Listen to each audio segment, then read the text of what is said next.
Salutare, dragi prieteni! Este o zi excepțional de frumoasă și am venit într-o vizită la Carei, loc de care mă leagă multe amintiri. Pe vremea când îmbarcam porumbei aici, cu mulți ani în urmă, să cunoaștem niște campioni adevărați. Domnul Fechete, fiul lui David, și domnul Budoi, un campion redutabil din trecut, care tocmai am aflat că acum doar consiliază familia Fechete aici pentru succes. Da, așa este. Mulțumim că ne-ați primit, dragilor. Aș vrea să începem cu o scurtă introducere a fiecăruia dintre voi. Bine. Care, când a început să zboare porumbei, când a prins microbul și... Dar atunci eu zic să întrebăm cu cel mai în vârstă, nu zic bătrân, dar cel mai în vârstă, cam din 1965 concurează și de atunci nu a avut întrerupere în fiecare an. În armată și nu ați putut să... Da, în armată. Atunci un an când o întrerupt. De unde ați luat primii porumbei? Una Pe motă vremuri copea alea. și gola în boc. Deci o primit nu de la ceva crescător, deci primit de aici, de acolo și așa a început. Da. Eu vă țin minte că vă vedeam des în clasamente, adică erați destul de enervant. Da. Da. La mai mulți, nu numai la tine. Câteva cuvinte despre tânărul membru a Trindemului. Da. Când ai început? Cum de te-ai apucat? Păi, primii porumbei am primit de la tati, au fost de ornament. La 7 ani am primit, iar după aia am început să concurăm porumbei. Atunci încă eu nu am concurat cu ei, numai așa lângă tati, în 2011, cred, sau în 2010. Și în 2015 am concurat și eu pe numele meu. Cu porumbeii lui. Da, voiajorii. Ce crezi că face un tânăr ca tine să se apuce de porumbei? Să dăm o sugestie și celor care vor să aducă tineri în Asta columbofilie. trebuie să vină din sânge. Nu se poate să zic, hai să-ți arăt să fii și tu columbofil sau să mergi la îmbarcări sau nu știu ce. Păi, dacă îi plac de mic, dacă nu, atunci poate că și dacă ar vrea să-i place, nu o să reușească, numai așa. Așa, eu iar... Revenim la domnul Fechete. Mai Da. mult despre dumneavoastră, că sunteți... Da, deci eu ca și eu în vârsta de 4 ani am primit primul porumbel de la părinți, că au fost la un târg și au găsit un porumbel voiajor, încă atunci cu inel din ăla de aluminiu, cu nu știu ce. Și de atunci, bineînțeles că nu am concurat, că nici nu am avut nici posibilitate nimic, dar de atunci atât am ținut porumbei. Eu sunt din Săcășeni, deci de la țară, și în anul 1996 m-am mutat în Carei. Atunci m-am apucat de porumbei de ornament și în 1999 atunci am avut o posibilitate să țin porumbei la cineva, că noi stăm la bloc, deci nu stăm la casă.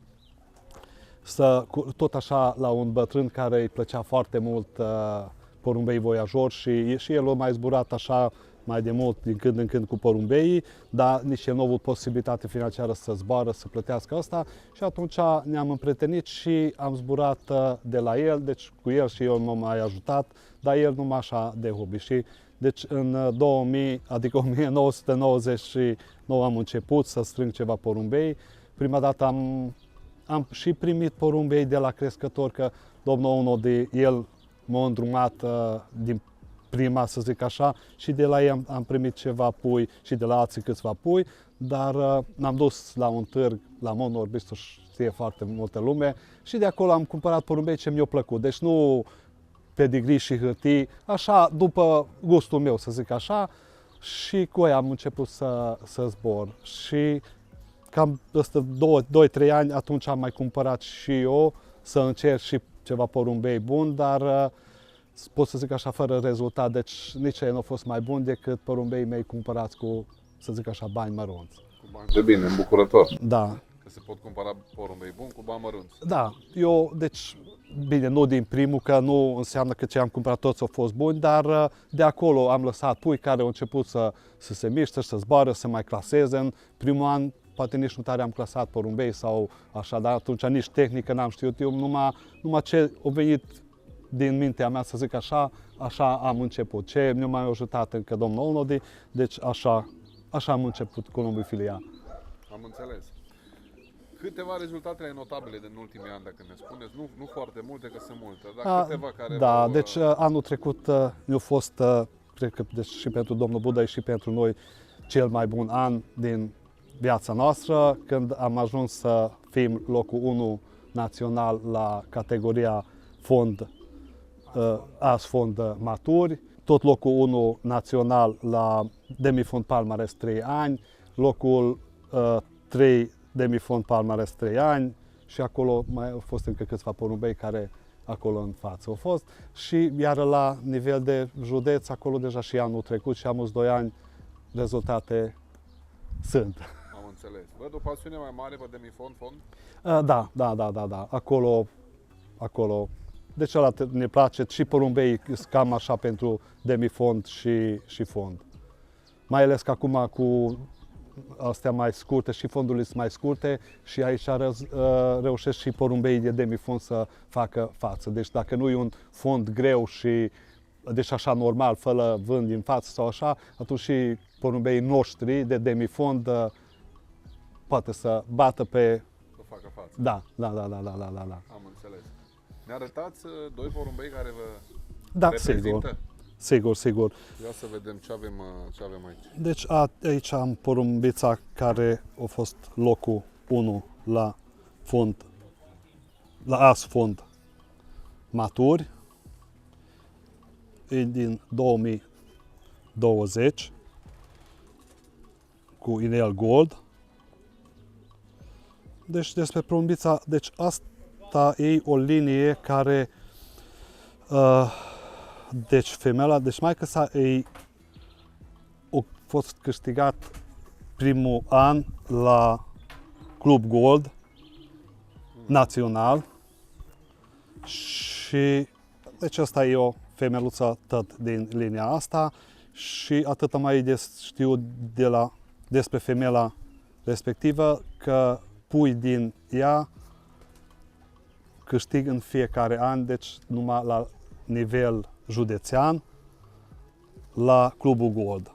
Anul ăsta, în anul 2023, am avut locul 1 și locul 2 Gold. Fi din ea sau din mama ei? Un frate și o soră de a ei, din da. femeia cu Da, cu care am câștigat prima dată. E o femeie mică, nu e ceva, pot să zic că, dar rezultatele, mică, dar foarte faină. da, Musculatură foarte faină. da. Acum încă nu e plină, că acum am despărțit puii. Abia început sezonul. Da. Foarte faină. Foarte faină. Deci asta e femeia care a avut rezultate anul trecut la demifond palmares 3 ani. Din păcate locul 1 palmares 3 ani, locul 1 național, nu pot să-l prezint că la ultimul demifond nu mai venit acasă. Așa că asta, Păcat. da.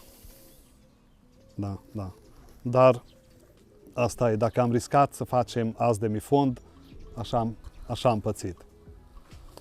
Din familia asta, în fiecare an avem. Da, deci Păi un pic alt tip.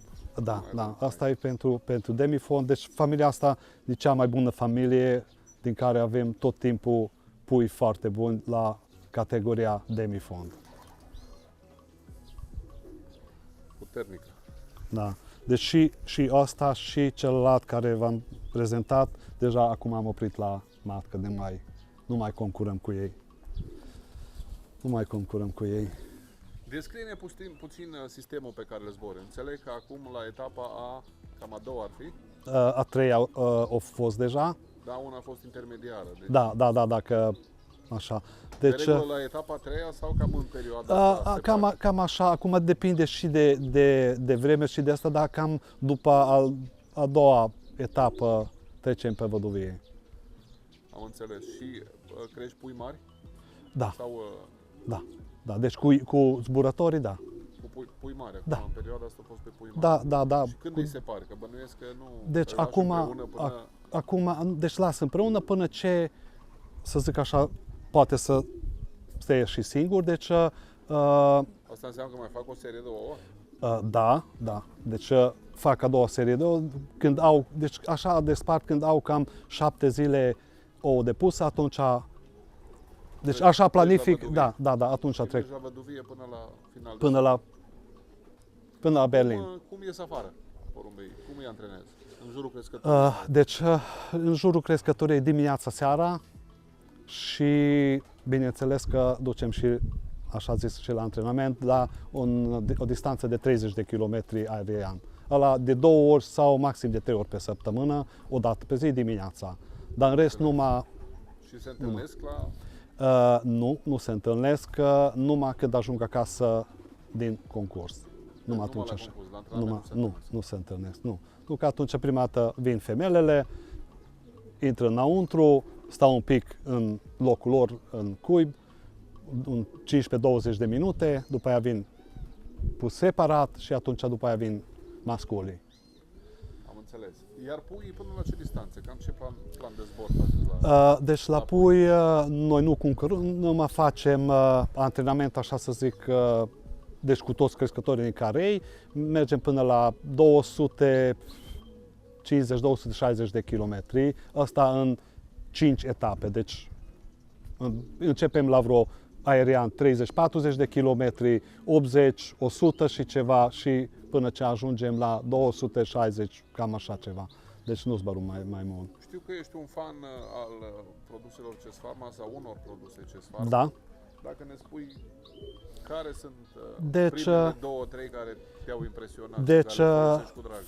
Care folosesc, deci toate sunt ok, deci ce folosesc și știu că e foarte bun, care am încercat prima dată, este Batsalul care sare de baie, Busaltul, da, care sare de baie, mai folosesc și Moractivul, deci îmi plac în general produsele care nu sunt medicamente, deci naturiste. Tricogo mai folosesc care ăsta și de anul ăsta o să folosesc, până acum încă nu am folosit absolut nimic, și electrolitul, care e bine când vin acasă să primească. Cum dați Moractivul? Când îl dați? Moractivul, eu cam de 2 sau poate și de 3 ori pe săptămână pe mâncare și atunci mai pun când vreau să și lipesc și drojdie de bere. Da, drojdie de bere. Și Tricogo, cam care e perioada de săptămână în care ați văzut? Deci, eu cam așa ceva, după a doua zi de la întoarcere din cursă. Deci, da, de la concurs, cam deci 2 zile pauză și după aia îi dau. Vă mulțumesc foarte mult că ne-ați primit, vă felicit pentru rezultate. Noi urmărim cu tot dragul crescătorii care au rezultate și în principal pe cei care au rezultate cu produse CES Pharma, pentru că ne dorim să-i facem cunoscuți pe tot globul și să ne mândrim și cu ei și cu produsele noastre. Mii de mulțumiri și succes mai departe în sezonul care e abia la început. Da. Mulțumesc foarte mult pentru vizită și eu recomand la toată lumea produsele CES, că mie îmi plac. Mulțumim. Și porumbei sunt sănătoși după ei. Mulțumim.